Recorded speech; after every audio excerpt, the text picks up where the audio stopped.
Everybody's talking Carson Wentz at the league meetings in Miami. A new stadium deal has been reached in the National Football League and more advancements potentially coming for Washington's new stadium deal. And we get into another mock draft and an NFL draft question from one Commanders fan right now on the Locked On Commanders podcast. Your daily podcast on the Washington Commanders, part of the Locked On Podcast Network. Your team every day.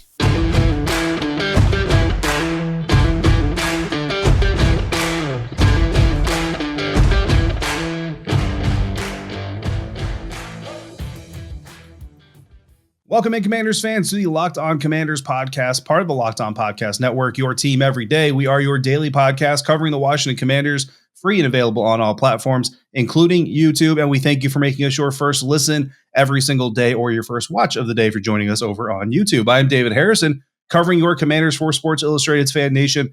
My co-host, Chris Russell, the Rooster, one half of the Russell and Medhurst show on the Team 980.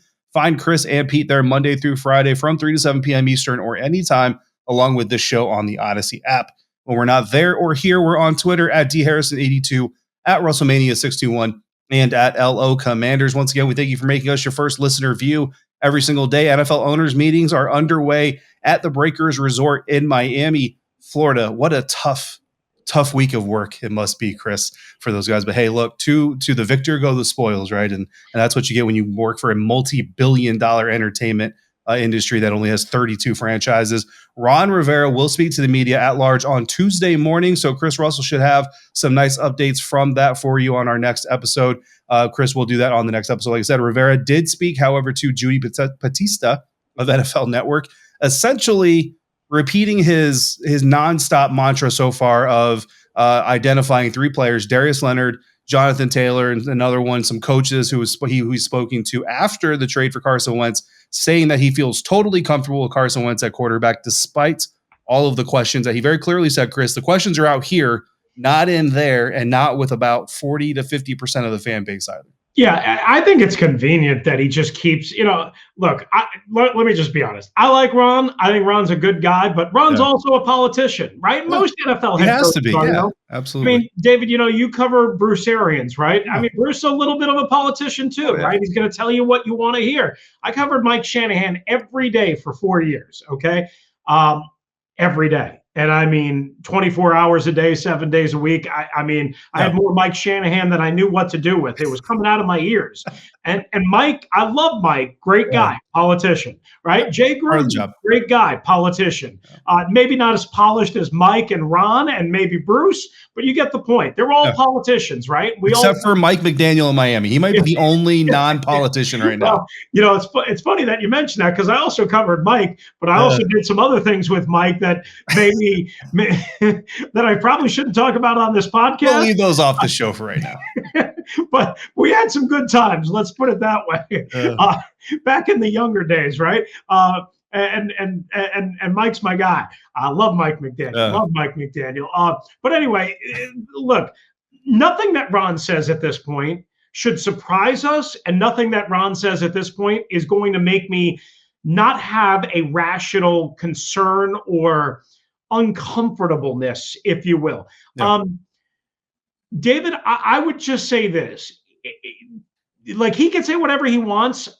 I could believe and I could talk to people that I want and believe what I want. Doesn't mean I'm right. Doesn't mean he's right. I mean, I guess we'll find out together, ultimately, right? We will find out together. But here's the one thing that I would say. Ron has said, you have questions. I don't. I've done this. I've done that. Well, first of all, he talked to a bunch of these guys, the coaches, after the trade was made. So you weren't reversing the trade. The trade was made already, number one. Number two, if he doesn't have reasonable concerns, reasonable questions, what are we doing here? Yeah, no, you know what? That's absolutely true. And what Ron might be saying, so up front, he's shooting out support for his quarterback, right? Which is exactly what he has to do, which is exactly what he should be doing as an NFL head coach. He should be supporting his quarterback. So I don't blame him for doing that whatsoever. What he might mean by saying he doesn't have any questions are all out here is because he's already asked the questions and he already knows the answers. He's not saying we're wrong about everything. He's not saying our concerns are completely unfounded. He's just saying he doesn't have any questions because he's got all the answers, Chris. Yeah, he may know what he's getting himself into. Yeah. But look, at the end of the day, all of these, some of our listeners, some of our viewers who call us out on a routine basis saying that we're just being negative for the sake of being negative. I wish that were the case because we could easily change it. I want nothing more than to be wrong about all concerns I have about Carson Wentz being a quarterback on this team. And look, I've been doing some more writing. I've been doing some more research, and that's part of this process is you continue to evaluate, you continue to analyze. Not everything is as easy as what the nutshell might say that it is. And Carson Wentz, very, very simply, was having one of the top seasons of his career for the Indianapolis Colts. It was his third best season in his career in completions, his third best season in yardage thrown, and his fourth season of his NFL career with 7 or fewer interceptions thrown in a single season. Now, some of those seasons were injury shortened, right? So that's an impact, but he played 17 games and still threw less than 8 interceptions in the season. So all of those things are important. And I have to be honest, when I look at this team and I'm like, okay, we're a defensive-minded team, got some really talented running backs. JD's coming back. You still have the potential to get like maybe a Breece Hall in the NFL draft or something like that. This could become a team that doesn't necessarily revolve around Carson Wentz at the quarterback position. Again, the only question is going to be, can Carson Wentz stomach not having the team revolve around him? If he can, this could go very, very well. If Carson Wentz come in, be humble and be a role player and just be a distributor be the point guard of the team instead of the captain of the team, even though he'll probably wear a captain's patch, this could go very well. It still doesn't mean that these questions and concerns shouldn't be brought up. Right. And listen, we can have all the accolades in the world. And Frank Reich basically said, look, Carson can be a top 10 quarterback. I think what you said makes all the sense in the world. I think it's, largely right, if not overwhelmingly right. I think Frank Reich has a point, right? Of course, we have to then reconcile, why did they get rid of him so quick? And everybody's now blaming Jim Irsay. Oh, he's a wild maverick. Oh, that's not based on the people that I've talked to, that it was just Jim Irsay. One thing that I would like to add to the mix, I don't know how many people have talked about this. I don't know if we've addressed this. You mentioned like the limited amount of interceptions, and we know there was a horrible one against Tennessee that turned into a pick six late in that game on a flip and under pressure in his own end zone, all that. Right. He did have 8 fumbles and lost 5 of them. And in his final year in Philadelphia, only playing 12 games, and, clearly everything went off the rail. He lost 4 of them and had 10 fumbles. So over the last 2 years, and therefore the last 29 games, he's had, David, 18 fumbles and lost 9 of them. So you do have to add that to the turnover count. So Frank Reich can sit here, Ron Rivera can sit here and say, oh, he's top 10, he's this, he's that. I mean, how about this? I found this, Martin Mayhew, according to Nikki Javala. Oh, Frank Reich was my former teammate in Buffalo. So I know he's talked a lot with Coach, and I talked a lot with Chris Bell. Well, wait a second. If Frank Reich was your former teammate in Buffalo, why wouldn't you talk to him? Why wouldn't you call Frank Reich before the trade and be like, Frank, come on, I need you to level with me. What's going on? Is this an owner play? Is Carson really a bad guy? Why wouldn't you talk to him if he's your former teammate? It didn't make the whole timeline, and I hate to be negative Nancy here, the whole timeline doesn't make a whole lot of sense to me if I'm being perfectly honest with you. Listen, they can say whatever they want, they can believe whatever they want, David. Maybe it'll work out. I hope it does. Again, I've said this, I hope I'm woefully wrong. I just don't know if in this case 2 and 2 equals 4 all the way across the board like they want it to. I really don't.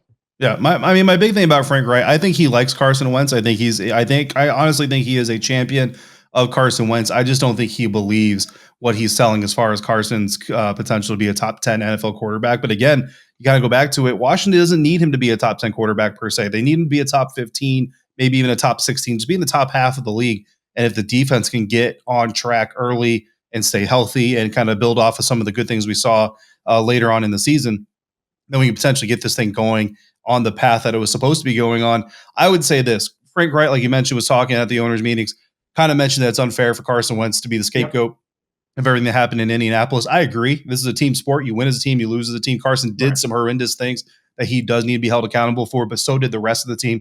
The defense giving up a lot of points there down the stretch is just one of them. But Frank Reich's been in the NFL a long time as a player, as a coach, as a head coach now.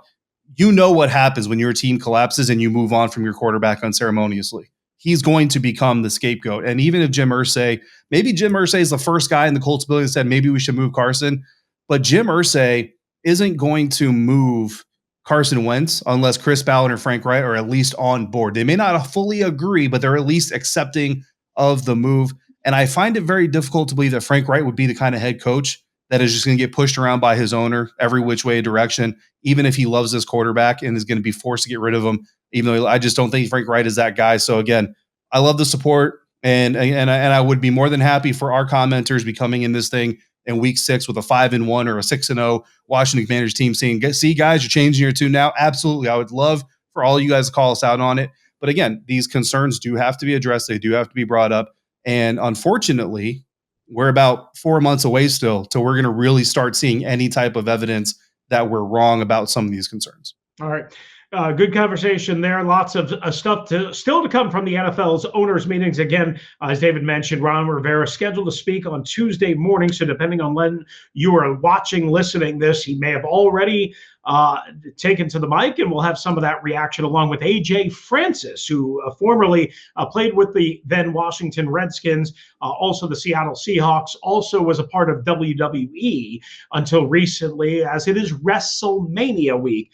Who will Ron Rivera be wrestling with at the NFL owners meetings the rest of the way? Maybe it'll be Dan Snyder. Who knows? More pressure on the NFL and Dan Snyder to get everything on the table, resolve the organizational transgressions of the past. And the Buffalo Bills have swooped in with a new stadium deal that may or may not impact what happens in Washington's own stadium negotiations. That is next, and what we're going to get into on the Locked On Commanders podcast. Yeah, and after months of playing, college basketball has determined the top teams for their Final Four and will determine this year's national champion this coming week. And betonline.net is still your number one source for all your betting needs and sports info, from your latest odds, contests, and player props. You name it, they've got it. BetOnline remains the best spot for all your sports developments, including podcasts and reviews for all the leagues this season. And it's not just basketball. BetOnline is your continued source for all your sports wagering information needs, including live betting and your favorite Vegas casino games.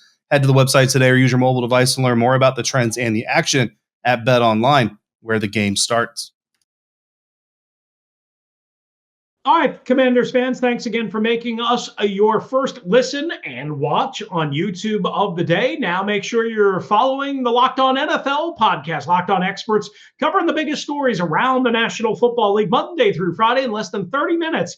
It's free and available wherever you get your podcast. This is the Locked On Commanders podcast, along with David Harrison. You can follow David at DHarrison82. Of course, read him on SI.com's Fan Nation. I'm Chris Russell. Good to have you with us. And David, basically, like, this is going to get a little bit tricky, so we'll try and make it as simplistic as we possibly can. As you know, we've been playing the name game for a long time, and now we're playing the stadium game, probably for the next several years, if not longer. Virginia appeared to be well out in front. Then Maryland may be caught up, as you talked with Eric Flack about recently from our partner WUSA9, and Eric's done a tremendous job of reporting on that. But here's the latest via my pal AJ Perez of frontofficesports.com, who's actually at the NFL owners meetings. He wrote this, again, frontofficesports.com. Apparently on April 4th, which is next week, the $3 billion proposed Dome Stadium project, not just the stadium, keep in mind that, is due to be discussed and voted on potentially in a special session of the Virginia legislature. And there's all sorts of different amendments to the public funding portion of it, which could reach up to $1 billion from the Commonwealth of Virginia. Now, again, that money would have to be approved via vote. And I'm not sure if that goes like actually to their constituents or if it's just the legislature that votes. I'm not totally sure on that process, but there's a lot of things at play here. And then there was like some speculation, and I don't know if this is an official report or not, that Virginia could lower their share, their input into the deal to about like $350 million, which would put a lot more onus on Dan Snyder. So here's, I guess, a way for us to discuss this. Again, it's early still in the process. Do you still feel like there's going to be one of these municipalities, whether it be Maryland, Virginia, or I guess in RFK, which I just Don't know how that's going to happen. Yeah. That is going to bend over basically and give Dan Snyder what he wants so that Dan Snyder doesn't have to take on a huge onus in terms of getting this stadium built or the stadium development plan orchestrated. Yeah, the problem behind this is, as much as we want this to be about governments and legislators and all these people not making life easy on someone who doesn't deserve it, and we're talking about Dan Snyder, really what this boils down to, Chris, you know this as much as I do, it's jobs and it's money. Yeah. It's, this complex, this Commander's City or whatever you want to call it, is going to create a bunch of jobs. It's going to create a bunch of money for citizens. It's going to create a bunch of tax revenue for the state, for the Commonwealth, wherever it is. It's going to be a big economic deal. And the governor or the legislator or the representative or the whatever, like the community leader that gets behind, like whoever gets to put their name in the cement and say, I helped make this happen, is going to be revered for it for a long after Dan Snyder's problems and name potentially is long forgotten. That's the bottom line on this. I think initially we're going to see some pushback. I think initially we're going to see, because nobody likes Dan Snyder and nobody wants to see another rich guy who abuses other people in his power and position and authority get away with it and get rewarded for any more than people already believe Dan Snyder's been rewarded to a certain extent for his activities. So I think initially you'll see some pushback. You'll see some of the drawing down of public money. You'll see some of the more, strict demands on a guy like Dan Snyder or the organization and all this stuff. But eventually you're going to see like one side or the other, one state or the other is going to say, like, you know what? Okay, we're still going to be strict, but we'll give a little bit here. And then the other side will say, well, we'll give a little bit too.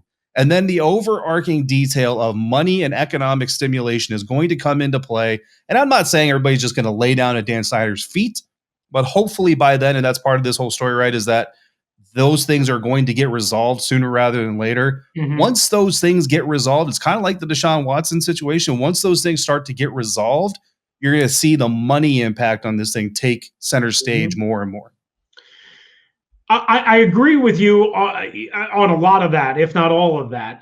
Here's one thing that I just wanted to add to the mix. And again, I don't want to go into heavy politics, but the Bills got their stadium plan approved, and it's a very different area of the country: Western New York, Erie County, New York State, right? But I mean, there are at least some parallels that we can draw. David, you mentioned a lot of jobs.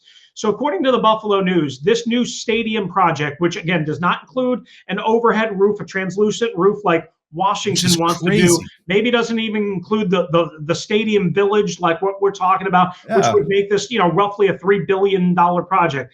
10,000 jobs is what they're estimating. 10,000 jobs according to the Buffalo News. Want more?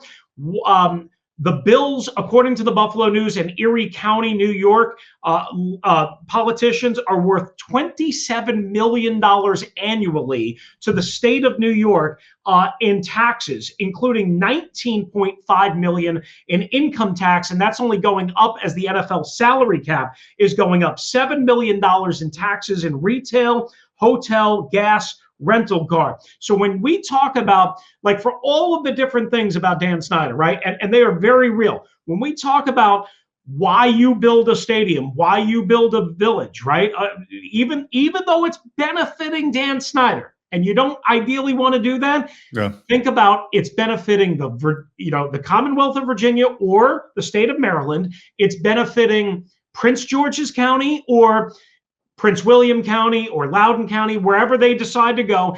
It's benefiting you, jobs, construction jobs. If that place up in Orchard Park, New York, 10,000 jobs, then it's reasonable to think that a new Commanders football village could be 15 or maybe even 20,000 jobs in some way, shape, or form. Keep that in mind. Especially, Chris, when you consider, I mean, that Bill Stadium, that new one that they agreed to, is relatively small. I think it's only like 68,000 seats, and they still not putting a dome on it. I don't know how much bigger the Commanders' new stadium is going to be than that, David. I'm thinking probably seating capacity no more than 65. And what they're going to do is, and the Bills' new stadium will have this too. Apparently, the Bills' new stadium will have about 4,000 or so standing room only party deck. Right.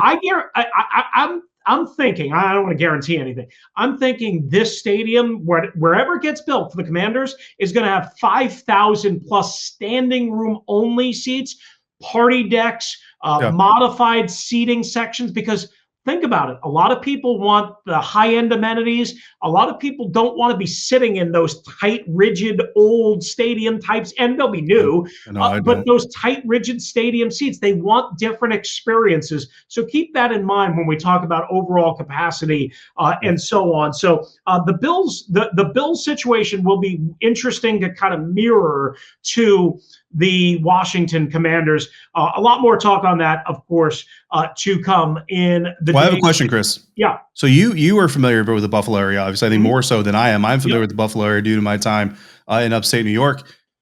Do you think the NFL has just told Buffalo, like, you're never getting a Super Bowl? That's why they because even if you put a dome on the stadium, you're still talking February in Buffalo. Like, the chance of getting a flight into Buffalo, getting all the media into Buffalo, the celebrities in and out of Buffalo, like even a dome stadium is just part of the equation. So I think they've been told you're not getting a Super Bowl. So Buffalo's like, well, we might as well keep the open air atmosphere that we're known for. Unless there was no way that they could even come close to getting the financial package together, because think about it, a dome stadium, even a translucent dome, which is what they're talking about, which is what SoFi Stadium has, we're talking about another, 750,000, maybe close to $1 billion, I think, ultimately in final cost. So maybe that was part of it. But I do believe, even though they went to Minnesota and that new stadium long ago, I do believe that was part of it. Oh, by the way, Washington, the city of Washington, lost to Detroit the rights to host the 2024 NFL draft. So another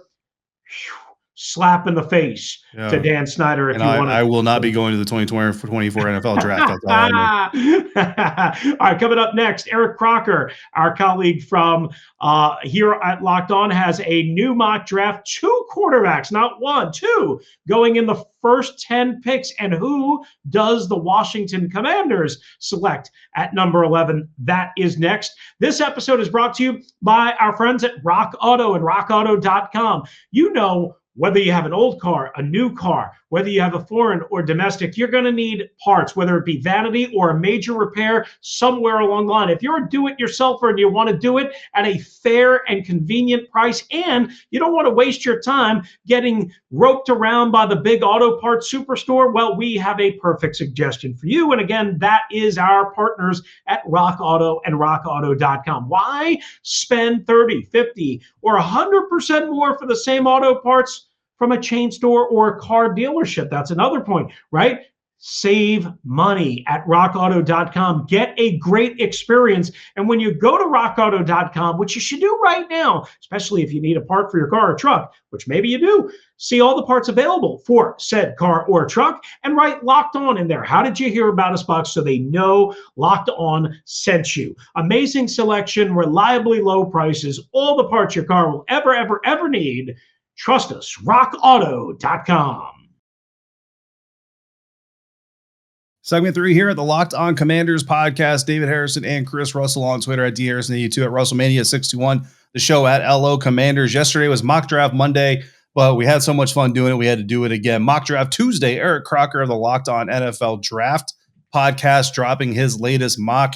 And Chris, going over the top 5, we got the Jacksonville Jaguars taking Aiden Hutchinson, the Detroit Lions taking Malik Willis, the Houston Texans taking Kayvon Thibodeau, the New York Jets taking Travon Walker, and the New York Giants taking Evan Neal. So 3 edge rushers, a pass protector, and a passer. But bottom line, passing is king in the NFL. You either got to be able to do it or stop it, preferably both. And then, like you said, 2 corners going in the top 10 there. And then the Washington Commanders get Jameson Williams, former Ohio State Buckeyes wide receiver, turned Alabama Crimson Tide wide receiver, turned ACL surgery repair prospect. Yeah, so there's a couple of things here. One, there's been this rumor now that Malik Willis is going to the Lions at number 2. David, I don't know about you. That would still surprise me. I think that would be still too much of a reach for the Lions, but we know the quarterback position. We know his high-end ceiling. And the Lions are going to be on Hard Knocks, so if you want to see Malik Willis on Hard Knocks, which I know I do, but there you go. There you go. Good point. But again, I still think that's too rich in my opinion, but I've been wrong before, especially about the quarterback position. And I would say this, to me, there's no way the Panthers at 6 bypass on Kenny Pickett, right? You wouldn't think, unless they hate Kenny Pickett and don't like more any than Sam Darnold.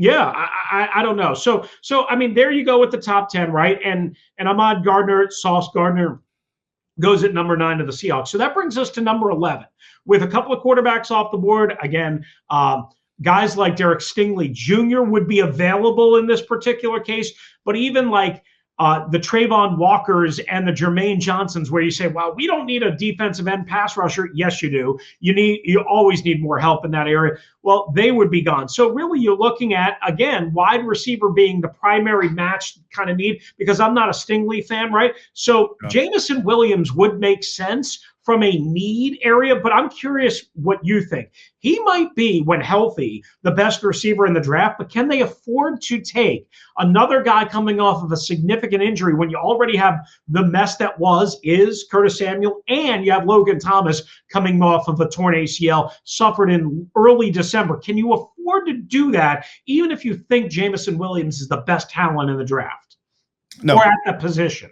No, not to me. You can't. You know what I mean? And again, that's going to matter very limited when it comes to the war room. But to me, you've got 1 year to make Carson Wentz make sense. You know what I mean? And that's this year. So if you believe that Carson Wentz could actually be your guy, because you do have him under contract for the next 2 seasons. Now you have him under contract with no dead money, so you have an easy out if you need it. But if you want an opportunity to make Carson Wentz work, then you've got to have weapons on the field. And again, you look at this and you evaluate this from a stance of what you know. And what you know is that Jameson Williams is coming off of an ACL injury. Curtis Samuel is coming off of a season of, just injury after injury, setback after setback. Logan Thomas is coming.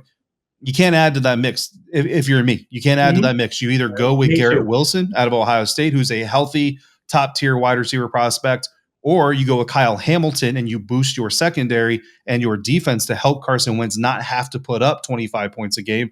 Or, which is probably my preferred option, honestly, you trade back to about 18, 20, maybe. You gain yourself some more picks this year. Maybe you gain another pick. Maybe you get a 3rd this year and a 6th next year to move back a handful of spots.